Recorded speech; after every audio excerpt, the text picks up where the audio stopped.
Harry Houdini, the Great and Powerful. Chapter 1, Smoke and Lightning. There is nothing like the applause of an audience. No feeling can compare to that moment when it's like the entire world is stomping their hooves, chanting your name as if you are a goddess. Roses gracefully land on the stage as you bow after that wondrous performance that you just witnessed. Trixie! Trixie! Trixie! This is the kind of life that the Blue Magician had always wanted since he was a little filly. Even after the near social suicide in Ponyville, her new start in Manehattan was now fulfilling her dreams of fame, fortune, and above all, respectability. Brava! Brilliant! Wonderful! Another bow, and another smile to the audience as the scarlet curtain comes down. Although, as exhausting as performing goes, Trixie still felt like she could go on for days as she heard that applause. Another excellent show, Miss Lilymoon. Turning her head, she found her twin assistants, Pepper's Ghost and Misdirection, holding several bouquets in their foreheads. I agree, one of them nodded, who Trixie assumed to be Pepper's Ghost. The illusion trick was much better than last night's. Trixie magically took hold of the flowers from her adoring fans. Yes, this was indeed a good night. I believe it's about time we wrap everything up for tomorrow. But before I come and help, Trixie will be putting knees in her dressing room. There was still quite a bit of cleanup after. From the mess of cards that had been swept aside, and the puddles of water, to the gallons of gasoline, and seemingly endless coils of rope, there was a lot to clean up and put away. But even the Great and Powerful Trixie knew it was all worth it to please some of the toughest crowds in Equestria when it came to fine taste and entertainment. Excuse me, Trixie? This time it was the stage director. The orange stallion came up to Trixie as they walked side by side. Good evening, Director, she nodded to him. How were the box office sales tonight? We sold out, he said, but that's not what I came here for. Trixie raised an eyebrow. Is there a problem, then? I'm not sure, he said as they neared her dressing room. Among the audience, did you notice a certain pony? What do you mean? Like you said, it was a full house. There were so many faces out there, I doubt I could recognize any pony. I saw some old pony there I think you should be concerned about, the director said with a worried look. I saw Discord. This got Trixie's attention as they both entered her dressing room. Discord? As in Spirit of Chaos Discord, he nodded. That's rather curious. What was he doing here, anyway? I saw him while I was on the balcony. He was, well, watching the show upside down on the ceiling. Come to think of it, I don't know if any pony even noticed he was there, since he were watching you the whole time. He didn't seem to do much, thank goodness for that, but he seemed to look thoughtful. Is Discord still here? The director shook his head as he placed her flowers on the couch. He was gone by the second act. I checked all over the theater for him, for any sort of trace he may have left behind. The only thing I found was a lost toucan. That's rather odd, Trixie commented as she put her pointy, starry hat and cape on a coat rack. She looked up, though through her small window. She noticed it was raining outside. Ugh, Trixie grunted. I thought it was supposed to be a clear night. Huh? She pointed to the window. I was talking about the rain. Wasn't it supposed to be clear this evening? Adjusting his glasses, the orange stallion looked through the window. Yeah, that's right. The weather team didn't schedule rain until Friday. Perhaps somebody misplaced paperwork or something? It's still inconsiderate of them. It would have been nice if they gave us some kind of warning beforehand. Maybe something got in the... Before the stage director could finish his sentence, there was a surprising crack of thunder. As unexpected as it was, The great and brave Trixie did not jump at the booming sound and squeal like a little filly. Or at least, she tried not to. "Dear Celestia!" the director interjected. "That sounded a little too close for comfort." "Oh, get a grip on yourself," Trixie told him. "It's just merely thunder. There's no need to get all jumpy." He looked back at the window. I wonder what's going on out there. "Like you said, it's probably just a mix-up or something." Trixie turned around and headed towards the stage. "Now come on, are you going to help with the cleanup or not?" Soon enough, with some help from the stage director and her two assistants, everything was straightened out and ready for tomorrow's show.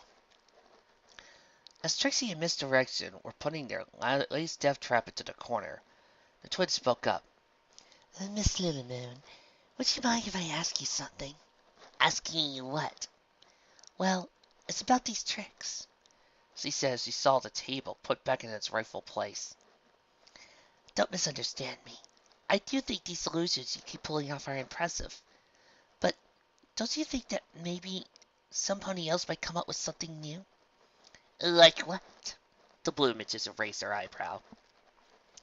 "How many ponies do you know that could pull these sorts of stunts like yours truly can, except for that Twilight Sparkle?"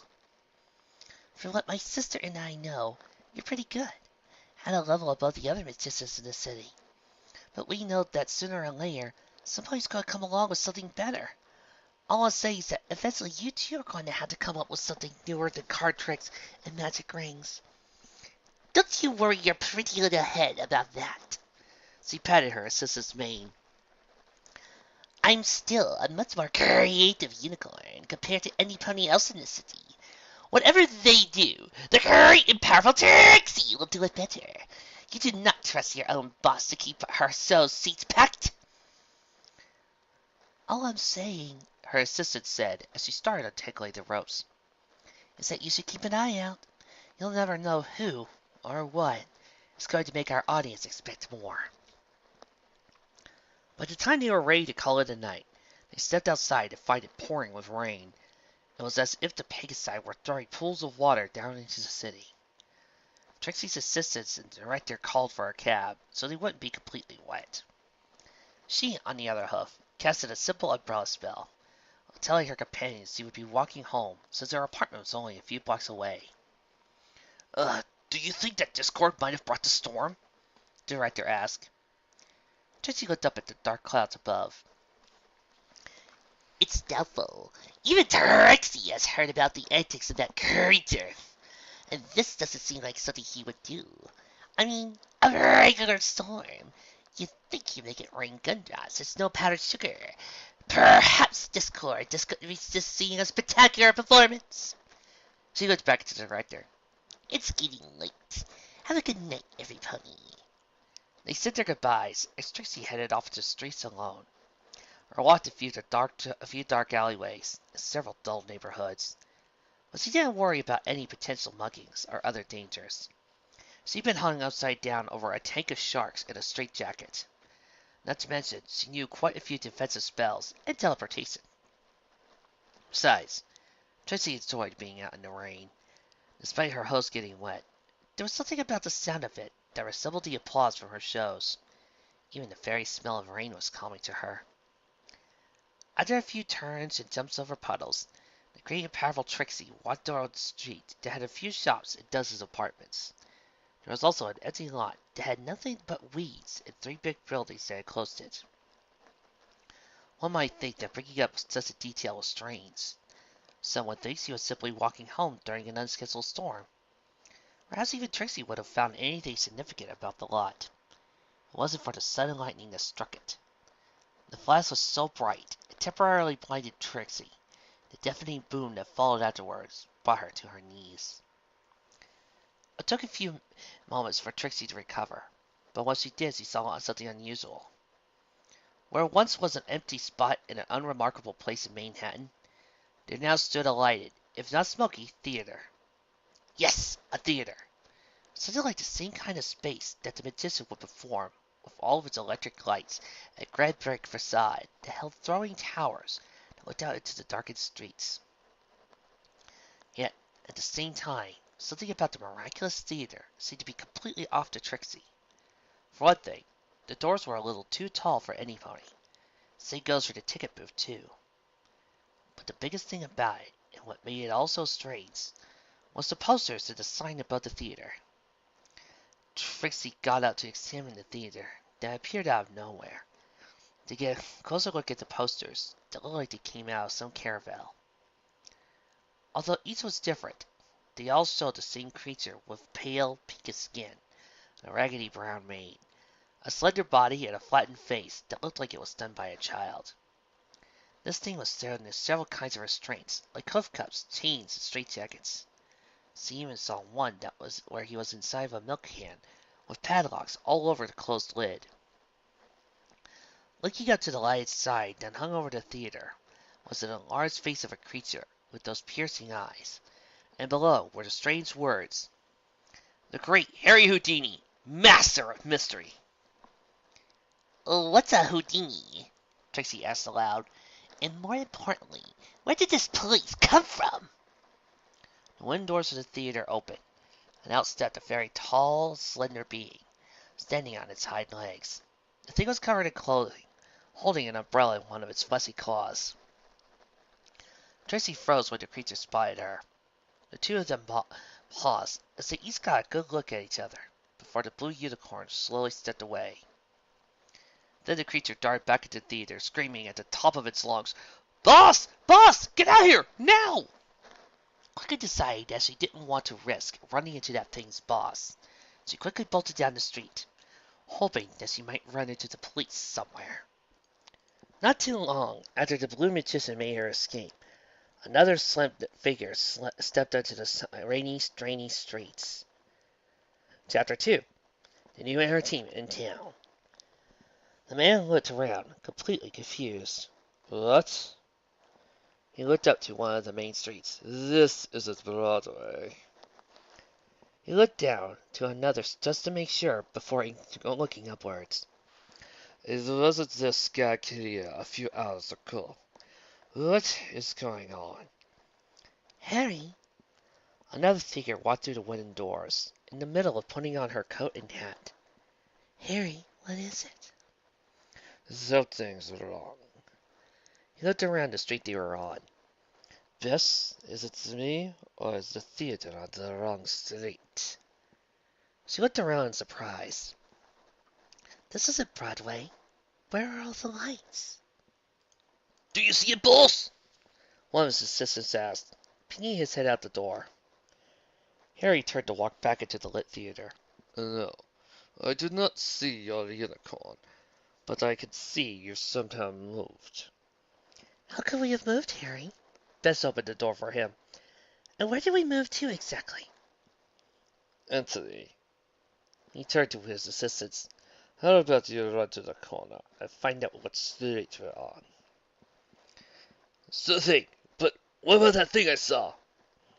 If you want to convince me that you saw a real unicorn, Harry joked, why not take a picture next time? They're more convincing that way. Now go on. Try to find out where we are. His assistant did as he asked, and Harry and Bess walked into the theater's reception. Harry walked over to one of the 3 phone booths and picked up the phone's handle from the hook.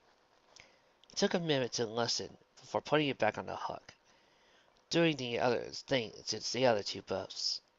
They're dead, he told Bess. Hun, all the telephones are dead. She looked up at the still lit bulbs. If we somehow moved and the telephones are dead, how come all the lights are still on? There are electric generator under the theater, remember, honey? We've installed it in case the lights went out, so we have backup. Hey, what's going on? Another assistant walked into the reception area. She was one of the assistants that helped him on stage, still dressed in a red circus costume. And why is there a brick wall blocking the door backstage? What? Yeah, come and see.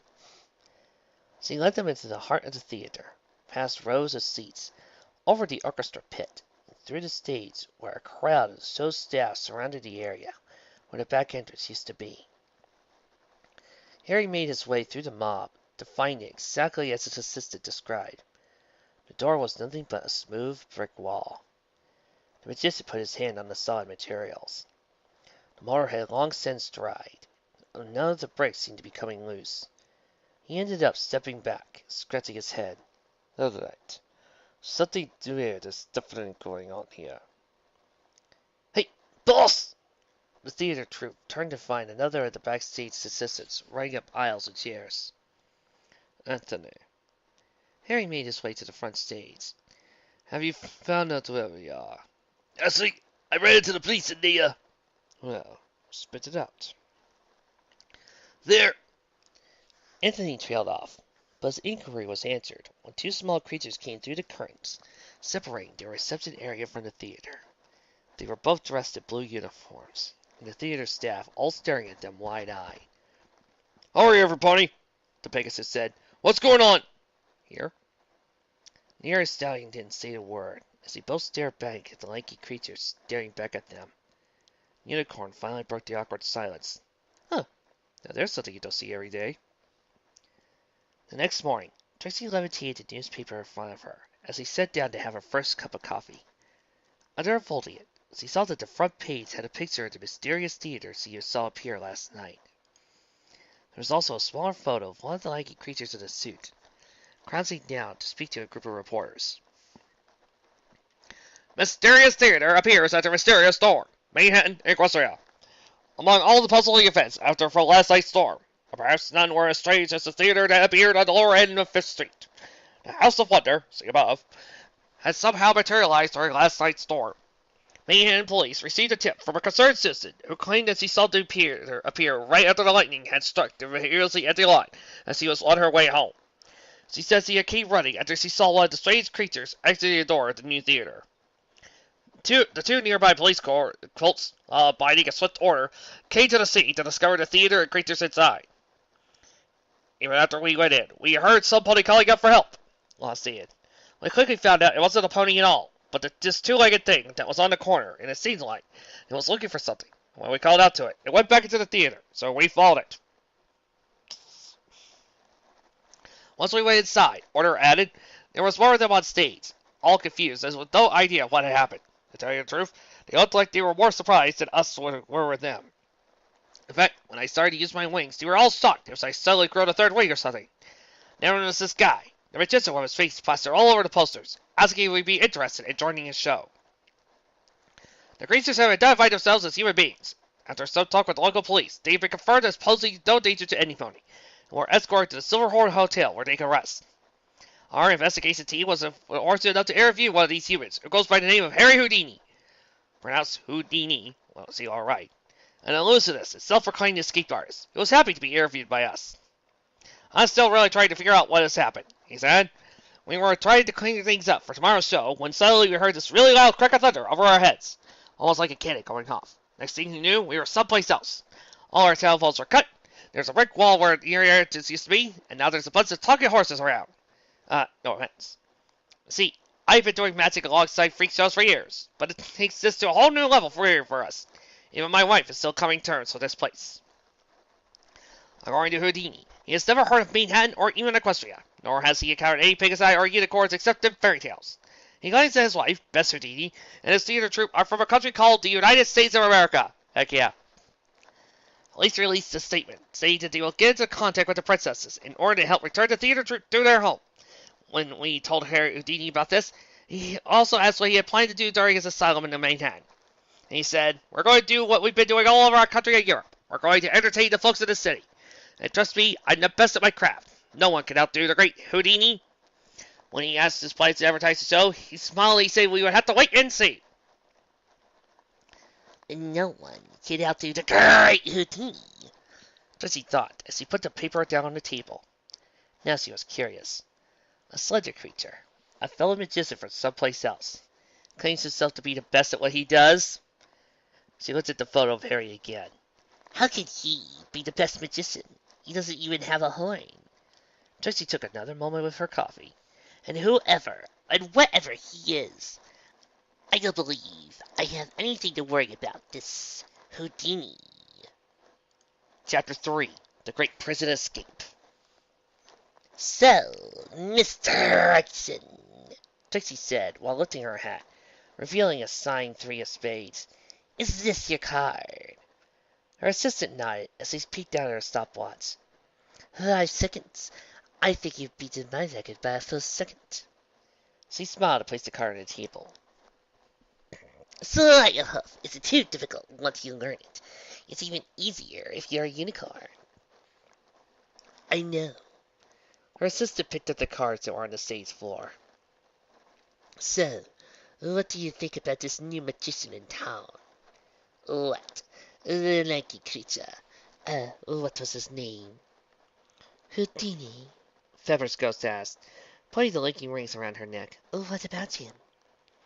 Does he think that we might be getting some new competition? Trixie raised an eyebrow. Care to elaborate? I mean, think about it. All of the greatest magicians have always been unicorns, right? Of course they were all unicorns, but so what? It makes sense that those who can produce magic would be the most effective in this sort of business.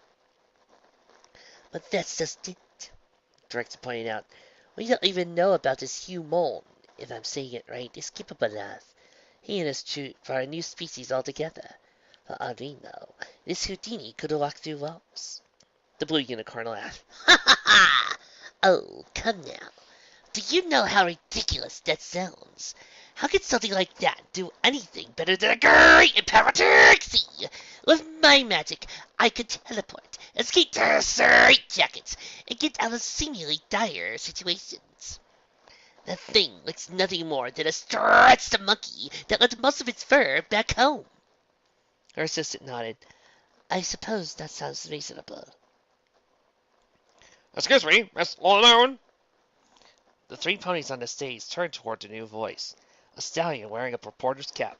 I'm sorry for interrupting your rehearsal. I went to Manhattan Times, and I was wondering if I could borrow Trixie for a bit. She teleported herself in front of the dark gray unicorn.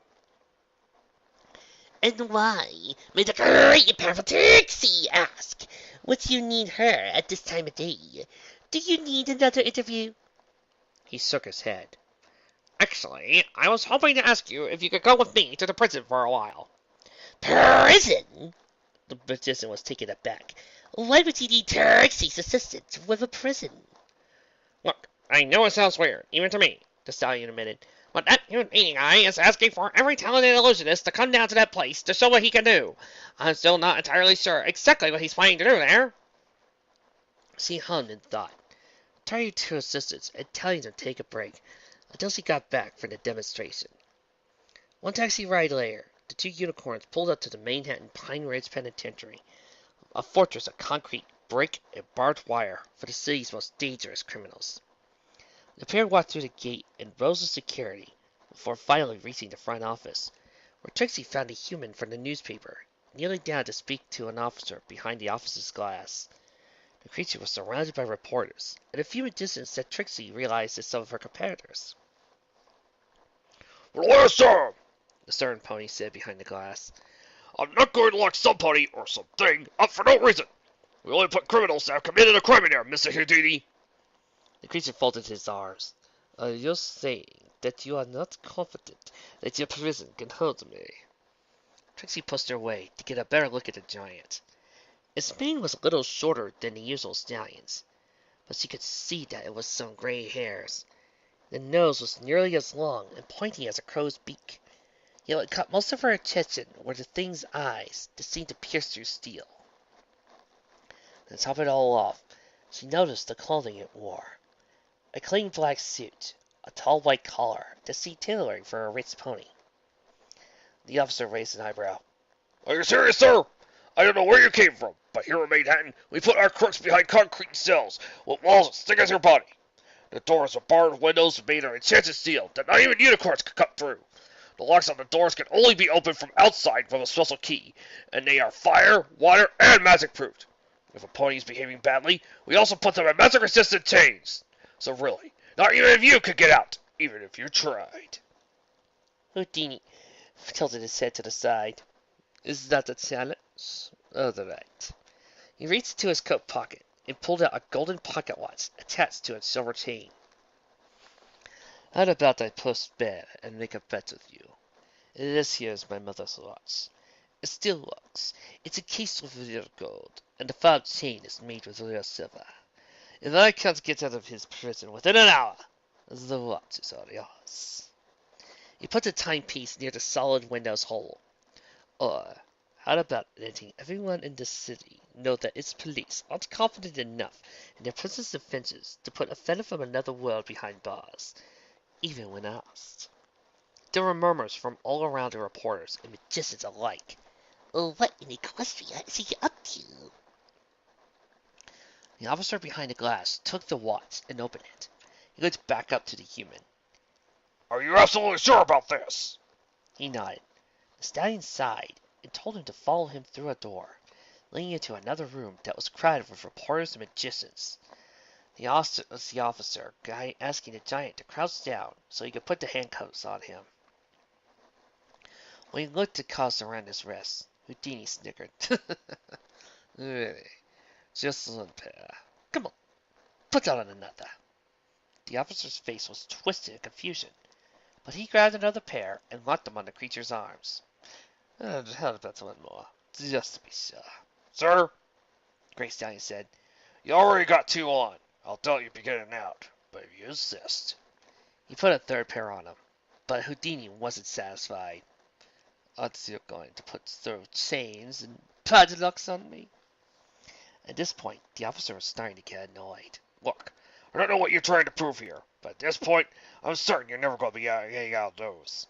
Nodding, the human turned to the other ponies in the room.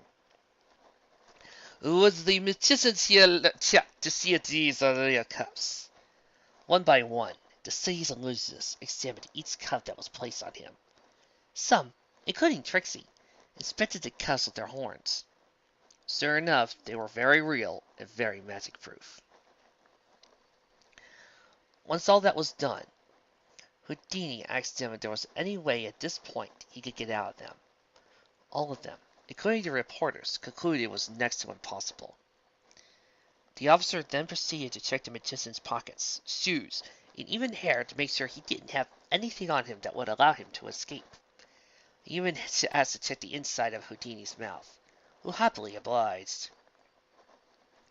The crowd followed the bounded human down a few barred hallways, until they came to a cell with a heavy metal door.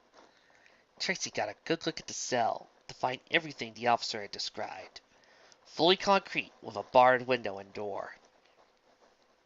She saw Houdini being placed into the cell, with the stallion closing the door and locking him inside. By the way, if you don't get out of here by the hour's laying, you'll be staying here till tomorrow for disturbing the peace. Fair enough, the human behind the door replied. And thanks for the watch. With that, the officer and the crowd left the human to his cell. What do you suppose he's trying to do? Trixie turned to the pony that was addressing her. It was one of her rivals, a brown unicorn stallion named Trick, getting us all here to watch him locked up in jail. But what for? Probably just making an idiot of himself. She pointed to the door that led to the heart of the prison. Besides, he still hasn't gotten out. I don't know what he was thinking. She turned to another magician, a newcomer by the name of Silent Hoof. Supposedly, Trixie heard that she was good at sleight of hoof. We all checked the hoof cuffs, and the cell was certainly real. Unicorn or not, Trixie added, I don't think he has any chance of escape. We all saw him get searched from his head to his shoes. There is no way he's getting out in time. Speaking of time, the officer said, putting the watch now on the table. It's already been an hour. He got up to open the door and head down to Houdini's cell. The airplanes followed him behind to the cell, but the officer unlocked it. All right, Mr. Houdini, time's up, he said as he opened the door. So it looks like you're... Where did he go? The magicians and reporters alike crammed together to see that the cell was empty of everything except the cuffs laying on the floor, all three of which were still locked. What? No! Help! The crowd immediately started looking for the giant. Eventually, they ended up finding him at the officer's desk, putting the watch back into his pocket. What took you so long?